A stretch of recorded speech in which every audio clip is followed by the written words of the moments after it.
کیا طلاق یافتہ کے بچوں کو اپنے بچوں کی طرح پالیں؟ ابے بھائی یہ بہت اہم سوال ہے، اس کو سمجھ لیں یار.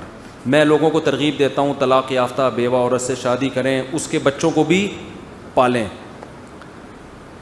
ایک چیز خوب اچھی طرح سمجھ لیں، کچھ چیزیں معاشرے میں جب رائج ہوتی ہیں نا تو اس کے سائڈ افیکٹ بھی بہت ہوتے ہیں. تو جو جس فیلڈ کا ماہر ہے نا اس سے اس کے مشورے لے لینے چاہیے. میں جب اس کا قائل تھا نا 2004 میں نے یہ تحریک شروع کی 2 3 شادیوں کی. اس وقت بھی میں 2 چیزوں کا لوگوں کو تلقین کرتا تھا. نمبر 1، یہ عورت کا کام نہیں ہے کہ اپنے شوہر کی دوسری شادی کرائے. سمجھ رہے ہو؟ عورت کی محبت کا تقاضا ہے کہ وہ کہے کہ نہیں کرو. یہ اس کی محبت کا کیا ہے؟ تقاضا ہے. وہ کیوں؟ وہ اس کا تھوڑی فائدہ ہو رہا ہے. لوگ مجھے کہتے ہیں عورتوں کو سمجھائیں کہ ہماری دوسری. کیوں سمجھائیں بھائی ہم عورتوں کو؟ یہ ایسے قربانی کے بکرے سے آپ کہیں گے لیٹو ذبح ہونے کے لیے، وہ کہے گا بھائی تجھے اللہ نے حکم دیا ہے کہ مجھے لیٹا، مجھے تھوڑی حکم دیا ہے، میں تو جہاں موقع ملے گا بھاگوں گا میں. تو یہ الٹے کام نہیں ہم سے کرواؤ آپ، صحیح ہے نا؟ عورت کیوں؟ اس کو تو تکلیف ہوتی ہے. تو یہ تو آپ کا ہے، آپ سمجھتے ہو دم ہے تو ٹھیک ہے، نہیں ہے تو آرام سے بیٹھو.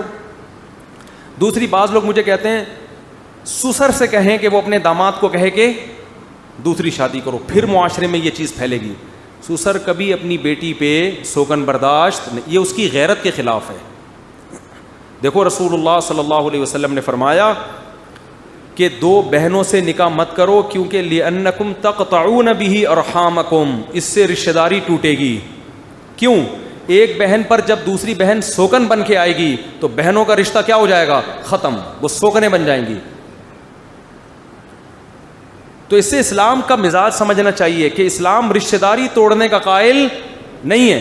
اب سسر اگر اپنے داماد کو مشورہ دے آپ دوسری شادی کرو تو بیٹی اور باپ کے تعلقات خراب ہوں گے کہ نہیں ہوں گے؟ بیٹی کہے گی میرے اوپر سوکن لانے والا تو میرا باپ ہے.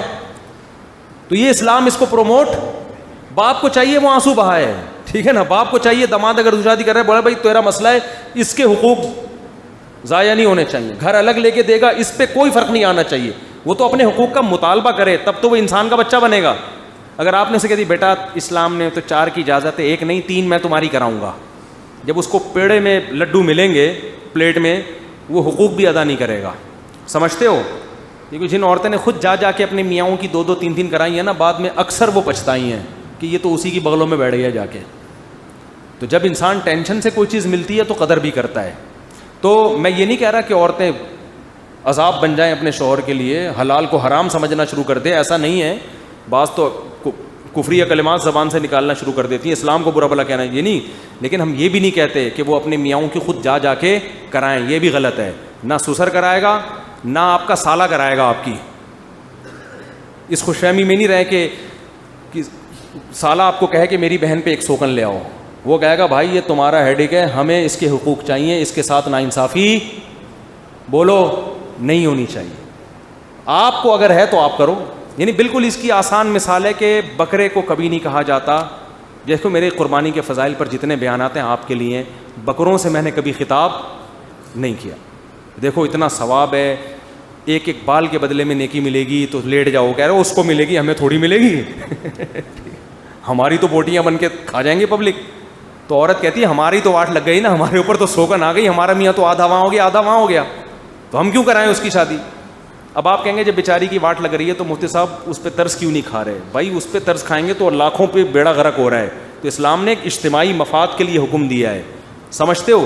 ہاں کچھ فائدے اس کو بھی ہوتے ہیں، وہ پھر کبھی اور وقت ہم بیان کر دیں گے. کچھ فائدے عورت پہلی بیوی کو بھی ہوتے ہیں، لیکن انسان جو مرد ہے وہ انسان کا بچہ ہو، بشرطے کہ حقوق ادا کرنا جانتا ہو، ورنہ بہت سے حقوق نہیں پھر ادا کرتے. خیر